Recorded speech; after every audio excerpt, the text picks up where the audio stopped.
Whenever I look at the new shape Ford Transits, they kind of remind me of the Mystery Machine. You know, I have Scooby-Doo, where are you? Scooby-Doo, where are you? Ta-da!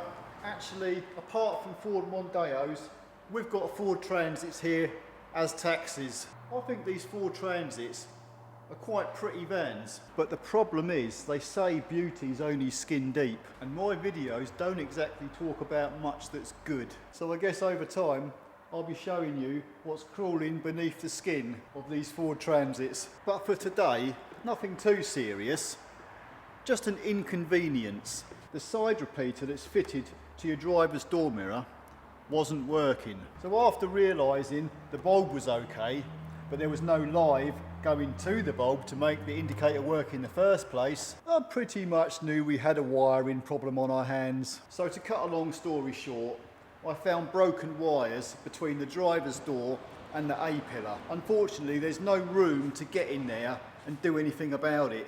So I had to remove the entire wiring loom from the driver's door. So the whole purpose of what I'm going to show you today is, one, how to actually remove the driver's door panel so you can get inside the door, and two, the exact problem with these wiring looms. Right, so in order for me to show you the problem with this wiring loom, I'm going to need to remove this door panel. I've already unbolted this panel, but I'll just show you where all the screws go so you know. It just saves me wasting time trying to get the screws all out of this door when there's no need to. Your first two screws sit on the very bottom edge of the door panel. Every single screw we have to remove from this door panel will have a Torx 20 head on it, and that's what a Torx 20 screwdriver looks like. Down the outer edge of your door panel there'll be a little grey blanking plug. If you pop that out, there'll be another screw in there, and your little reflector, that needs to be popped out as well, and you'll see another screw in that hole. In the bottom storage compartment of the door there's another little blanking plug that you'll have to pop out and then remove a screw from in there. Your door pull handle, you can get a screwdriver under it and clip it out from the bottom, then the whole piece will just unclip, and there'll be another two screws to take out from inside these holes. Your inner door handle, there's a little blanking plug in there which you can clip out of a screwdriver, and there'll be one more screw behind that blanking plug. Your window switches, you would prise it up from here, you can see the tab that you've got to push in, then you can pull it out and obviously disconnect your two multi-plugs.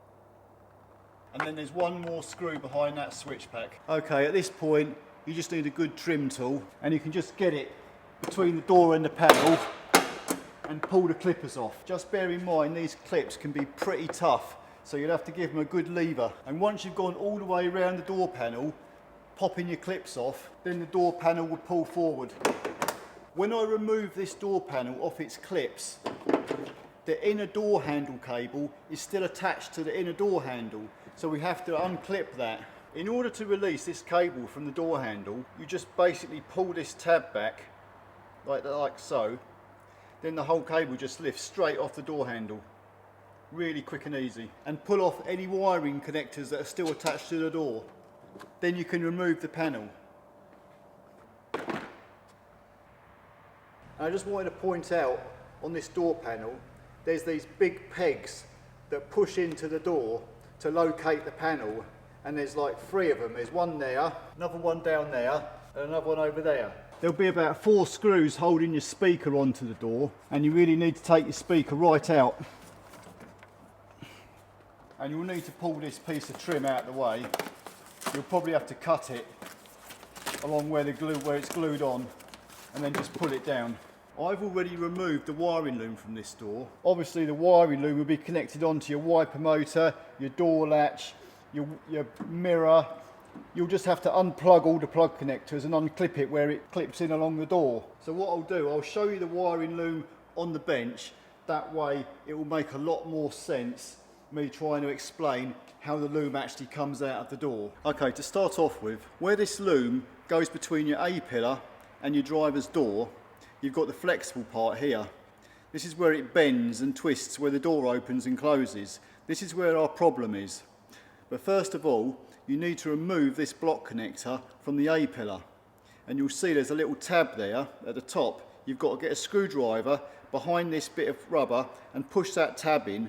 Then the top of this connector will pull out of the A-pillar. And underneath this connector, there's a further 2 tabs at the bottom. You've got to push them both in with a little screwdriver, and then the whole connector will pop out. And there's 2 block connectors that come from the door, A-pillar basically, which plug into here, and you'll need to pull both them block connectors out. So once all the wiring connectors inside your door are disconnected, this cover, which actually clips onto your driver's door, you have to unclip. And there's 4 little clips there, little tabs that you push in with a screwdriver. And once they're pushed in, you can pull this out from the door, and then you can twist it and push it through the door, if you know what I mean.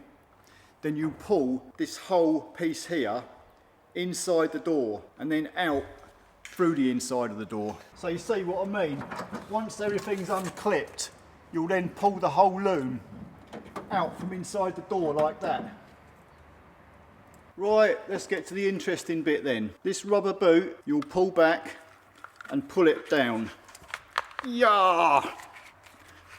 Right out of the way. And hey presto, what have we got? Look at all these broken wires.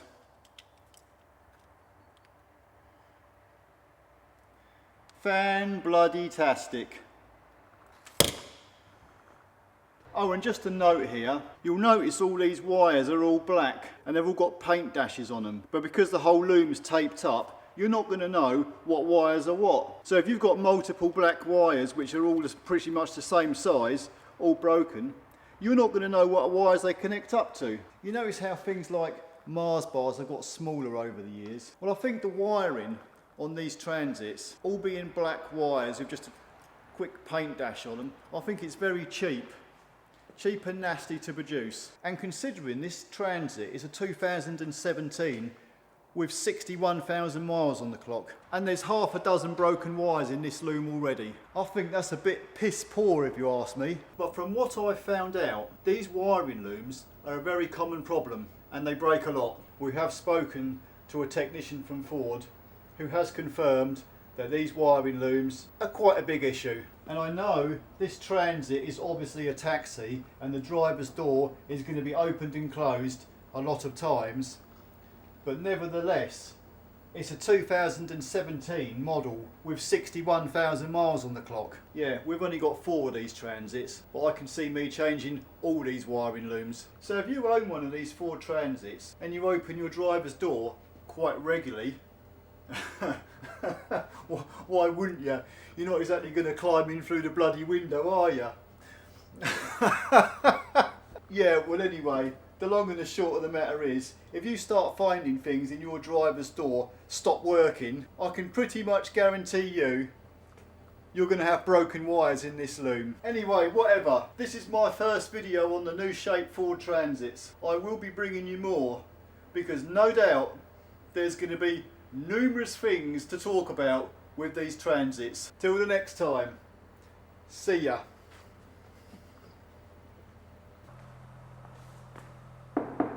Yep, they are plastic headlamp lenses.